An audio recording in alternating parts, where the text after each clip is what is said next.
আসসালামু আলাইকুম, রায়হান 2.0 ব্লগে আবার একটা নতুন ভিডিও নিয়ে আপনাদের মাঝে হাজির হয়েছি। আজকে রাত্রে আর্জেন্টিনার বনাম স্পেনের খেলা, আর সেই উপলক্ষে আমরা আজকে রাত্রে খিচুড়ি খাবো। আর আমরা তো ব্রাজিল সাপোর্ট করি, আর ব্রাজিল সাপোর্ট করি মানে হইছে আর্জেন্টিনার শত্রু। ঠিক আছে, শত্রু হলে কি হইব? আমরা তো চোরের দল করতাম না, চোরের সাপোর্ট করতাম না। আর চোরের সাপোর্ট করতাম না, তাহলে আমরা আজকে সাপোর্ট করব স্পেন, কারণ আমাদের দল নাই আজকে ফাইনালে। তাহলে সমস্যা নাই, আমরা আজকে সাপোর্ট করব স্পেন। তারপরে চোরের সাপোর্ট করা যাইতো না। যাজ্ঞা কথা বাদ দিই, ওটা পরে। দেখতে পাচ্ছেন আমরা খিচুড়ি খাওয়ার জন্য কিন্তু রেসিপি শুরু হয়ে গেছে। আর এটা হইছে আমাদের বিলের মুগ ডাল। এই মুগ ডাল কিন্তু আমাদের বিলেই হয়েছে। আর মুগ ডালটারে ভাজা সুন্দর কইরা, তারপরে এটারে বাইটটা আর কি, এটা মেইন রূপটা আনতে হবে। উপরে যে শুকলাটা আছে, শুকলাটা সরাইতে হবে। দেখতে পাচ্ছেন কিভাবে বাটতেছি। ভিডিওর সাথেই থাকেন, কিভাবে রান্না করি দেখেন।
আমাদের রেসিপির কিন্তু কাজ প্রায় শেষ। এখন পানি দিছে, পানি দিলে আর বেশিক্ষণ লাগবে না। এখন তো ভাপটা দেবো, ভাপের উপরই খিচুড়িটা হয়ে যাবে।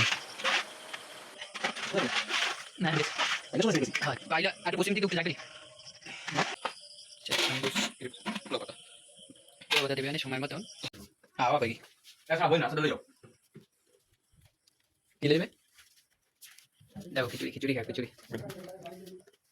الختام طول حياتي